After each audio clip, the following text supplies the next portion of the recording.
Bienvenue sur Africa 24 dans ce nouveau numéro de décryptage. Notre invité est Moussa Elias Farakan Diomandé. Il est le président directeur général du groupe GLS, spécialisé dans l'approvisionnement des plateformes pétrolières offshore. Il est également président de l'Association ivoirienne des entreprises privées. Avec lui, nous allons parler des difficultés des PME en Côte d'Ivoire, mais également des dispositions de la nouvelle annexe fiscale. Comment évaluez-vous l'impact des réformes engagées par le gouvernement en faveur des entreprises? L'annexe fiscale telle qu'il se présente cette année présente des avancées au niveau de la TSE, également au niveau de l'IGR, également au niveau du traitement sur les pensions des retraités, au niveau des transactions qui vont se faire entre des entreprises qui viendront s'installer en Côte d'Ivoire en termes de partage d'actions. C'est des éléments intéressants. Mais spécifiquement pour les petites et moyennes entreprises, l'annexe fiscale ne prend pas de dispositions spécifiques. Donc ne dit pas réellement ce que l'État prévoit en réalité pour les petites et moyennes entreprises.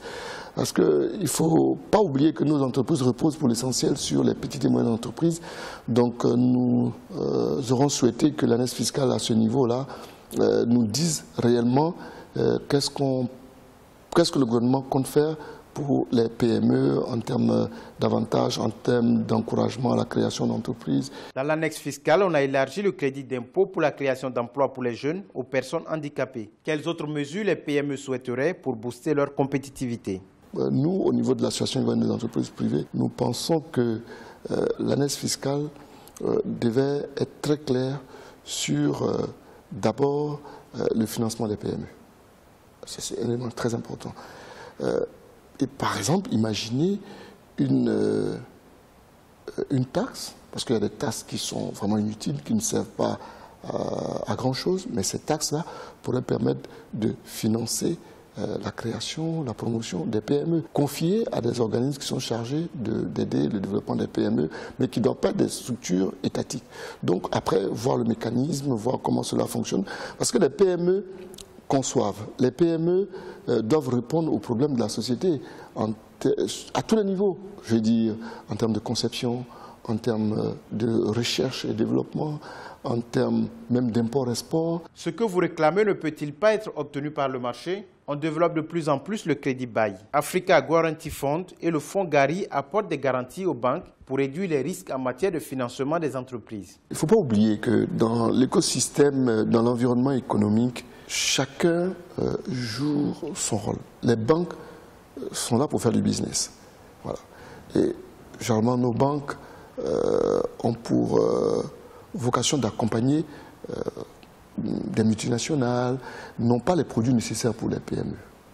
Voilà. Parce que les PME, quand vous parlez de business plan, vous dites une PME, ça va faire un business plan, mais au stade de seed, comme on dit, au stade de petite entreprise, elle n'a pas encore cette connaissance. Voilà.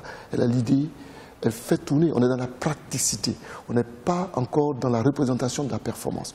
Or, les banques demandent la représentation de la performance pour dire, voilà, qu'est-ce que vous allez faire demain? Non, ce n'est pas de ça qu'il s'agit. Il faut regarder l'impact économique du projet. Est-ce que ce projet permet le développement humain? Est-ce que ces PME-là vont permettre de créer des emplois? Est-ce que ces PME vont jouer un rôle en termes d'innovation, en termes d'environnement? Tout ça, c'est des éléments importants pour analyser le modèle économique de ces entreprises-là. Parlons à présent de l'inclusion financière avec le développement du mobile money. En Côte d'Ivoire, les télécoms ont une croissance fulgurante avec un taux de pénétration de plus de 100%.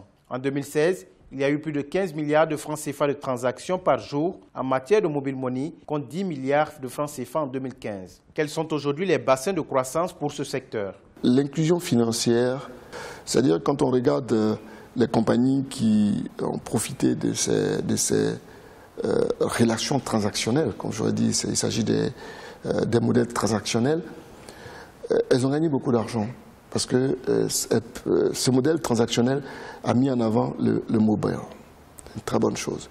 Et avec ce modèle transactionnel, on peut faire beaucoup de choses, comme vous l'aviez dit. On peut payer sa facture d'électricité, on peut payer sa facture d'eau, on peut envoyer de l'argent à un parent dans un village. C'est très intéressant en termes de praticité. Voilà.